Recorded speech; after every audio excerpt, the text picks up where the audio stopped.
Hello दोस्तों, तो स्वागत है मेरे यूट्यूब चैनल सीपीटीज में।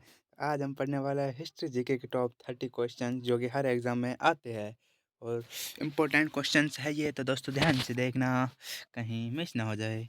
तो चलते हैं हमारे पहले प्रश्न की ओर। हमारा पहला प्रश्न है, सिंधु घाटी सभ्यता का मुख्य बंदरगाह कहाँ पर था? देखिए दोस्तों, सिंधु घाटी सभ्यता का मुख्य बंदरगाह कहाँ था पता है क्या आपको? मोहनजोदड़ो में था, या हड़प्पा में था, लोथल में था, या कालीबंगा? तो इसका सही उत्तर है लोथल। दोस्तों लोथल है जहाँ पे ये था सिंधु घाटी सभ्यता का मुख्य बंदरगाह। तो बढ़ते हैं हमारे दूसरे प्रश्न की ओर। दूसरा प्रश्न है, हड़प्पा सभ्यता की खोज किस वर्ष में हुई? देखिए दोस्तों, हड़प्पा सभ्यता की खोज हुई थी 1921 में, मतलब 1921 में हुई थी। तो उत्तर हमारा सही हो जाएगा 1921। अगला प्रश्न है, हड़प्पा की खोज किसने की? देखिए दोस्तों, ये सबसे मेन इंपॉर्टेंट, इस पे वो क्या बोलते हैं, स्टार बना दो। सबसे इम्पोर्टेंट है, नोट कर दो। हड़प्पा सभ्यता की खोज की थी राखलदास बनर्जी ने। सॉरी, मेरी गलती हो गई। राखलदास बनर्जी ने मोहनजोदड़ो की खोज की थी। हड़प्पा की खोज की थी दयाराम साहनी ने। हड़प्पा की खोज की थी दयाराम साहनी ने। इसका उत्तर सही हो जाएगा। और पूछे मोहनजोदड़ो की पूछे तो बता देना राखलदास बनर्जी ने। ठीक है, पढ़ते हैं हमारे अगले प्रश्न की ओर। भारत में भारत में खोज सबसे पुराना शहर कौन सा? मतलब भारत में खोज सबसे पुराना शहर कौन सा जिसमें भारत ने खोज की थी? ठीक है, सबसे पुराना शहर, भारत का सबसे पुराना शहर कौन सा है? ठीक है दोस्तों, इसका सही उत्तर हो जाएगा मोहनजोदड़ो। मोहनजोदड़ो भारत का सबसे पुराना शहर है, तो इसका उत्तर सही हो जाएगा। अगला प्रश्न है, ऋग्वेद आर्यों का मुख्य व्यवसाय था? मतलब ऋग्वेद आर्यों का मुख्य व्यवसाय था, क्या था? मतलब वैसे तो वो कृषि भी करते, पशुपालन भी करते, सेक्सुअल व्यापार सब करते, लेकिन सबसे अत्यधिक करते थे पशुपालन। मतलब ज़्यादातर ऋग्वेद आर्यों का मुख्य व्यवसाय था पशुपालन, मतलब पालन पर निर्भर रहते थे वैसे भी। हमारा अगला प्रश्न है, चंद्रगुप्त मौर्य ने चाणक्य को अपने दरबार में क्या बनाया? मतलब आगे थोड़ा मिस हो गया क्वेश्चन। चंद्रगुप्त मौर्य ने चाणक्य को अपने दरबार में क्या बनाया?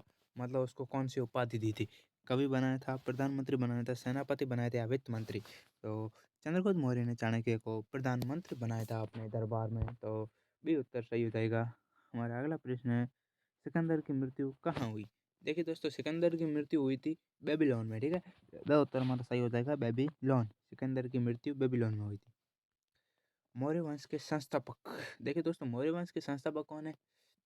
मौर्य वंश के संस्थापक है चंद्रगुप्त मौर्य। ठीक है, ये उत्तर सही हो जाएगा चंद्रगुप्त मौर्य। ठीक है, ये रहा, ये सही हो जाएगा।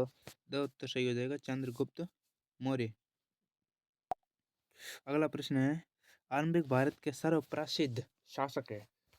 आरंभिक भारत के सर्वप्रसिद्ध शासक कौन है? देखिए दोस्तों, आरंभिक भारत के सर्वप्रसिद्ध शासक है सम्राट अशोक, जिसने धर्म का प्रचार किया था, पता है ना आपको? सम्राट अशोक जी वही है। कलिंग का युद्ध, ठीक है दोस्तों, कलिंग का युद्ध कब हुआ? ठीक है, कलिंग का युद्ध हुआ था 150 ईसा पूर्व। सॉरी, 150 नहीं, 161 है, 161 है। कलिंग का युद्ध हुआ था 161 ईसा पूर्व में। 161 ईसा पूर्व में कलिंग का युद्ध हुआ था। इसी के बाद सम्राट अशोक ने धर्म का प्रचार किया था। उसने बौद्ध धर्म अपनाया था इसी युद्ध के बाद। हमारा अगला प्रश्न है, तराइन का प्रथम युद्ध हुआ? देखिए दोस्तों, तराइन का प्रथम युद्ध कब हुआ पता है क्या आपको? चलो मैं ही बता देता हूँ। 1191 में तराइन का प्रथम युद्ध हुआ था, 1191 में। तो हमारा अगला प्रश्न है, पानीपत का प्रथम युद्ध हुआ? मतलब पानीपत का प्रथम युद्ध कब हुआ था? पानीपत का प्रथम युद्ध हुआ था 21 अप्रैल 1526 को। तो इसका उत्तर सही हो जाएगा 21 अप्रैल 1526 को। तो हमारा अगला प्रश्न है, जलियांवाला बाग हत्याकांड कब हुआ? देखिए दोस्तों, जलियांवाला बाग हत्याकांड कब हुआ? तो इसका बहुत सही हो जाएगा 1919 में जलियांवाला बाग हत्याकांड हुआ था। ये बहुत ही भयानक एवं दर्दनाक हादसा था। बढ़ते हैं हमारे अगले प्रश्न की ओर। बुद्ध को ज्ञान प्राप्ति हुई थी? देखिए दोस्तों, बुद्ध को ज्ञान प्राप्ति कब हुई थी और कहाँ पर हुई थी? देखिए, इसका उत्तर आपको कमेंट में देना है। देखते हैं कौन कौन सही उत्तर देता है। चलते हैं, इसका उत्तर ठीक है आपको कमेंट में देना है। चलते हैं हमारे अगले प्रश्न की ओर। अशोक ने किस शहर की स्थापना की थी? देखिए दोस्तों, मोस्ट इंपॉर्टेंट क्वेश्चन है ये, सम्राट अशोक ने किस शहर की स्थापना की थी? तो इसका उत्तर सही हो जाएगा श्रीनगर। श्रीनगर की स्थापना की थी।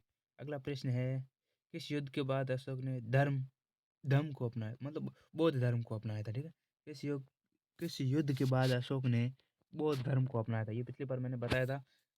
कलिंग युद्ध के बाद बौद्ध धर्म को अपनाया था। तो कलिंग युद्ध हुआ था 1191 में। ठीक है, बढ़ते हैं हमारे अगले प्रश्न की ओर। सातवाहन वंश के संस्थापक कौन है?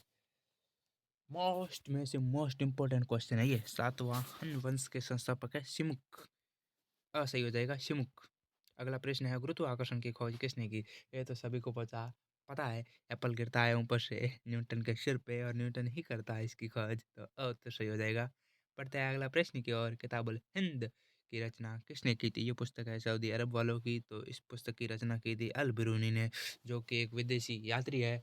जो जो कि एक विदेशी यात्री है। 1980 में भारत आया था घूमने के लिए। बढ़ते हैं हमारे अगले प्रश्न की ओर। हमारा अगला प्रश्न है, इसका बहुत तो सही हो जाएगा अल्बरूनी। ठीक है, अगला प्रश्न है, महाभारत का समालोचनात्मक संस्करण किसने तैयार किया?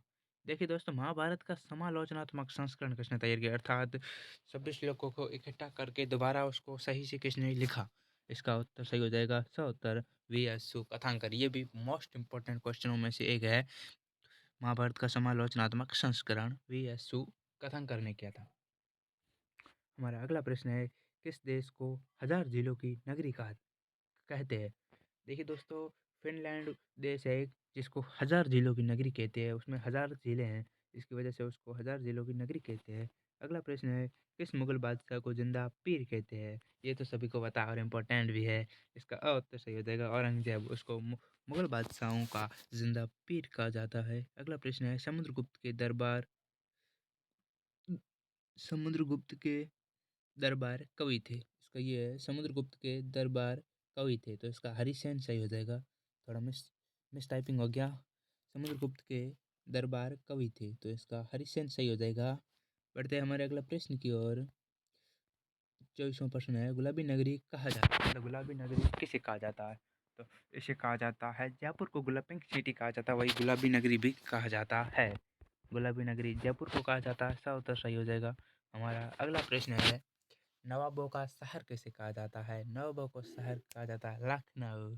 बोले तो हमारे वाला लखनऊ। लखनऊ को कहा जाता है नवाबों का शहर।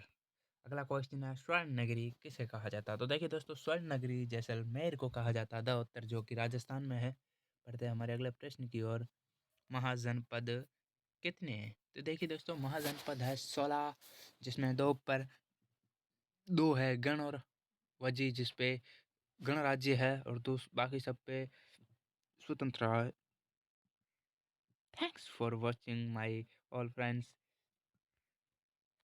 चलते हैं हमारे घर, सॉरी एंड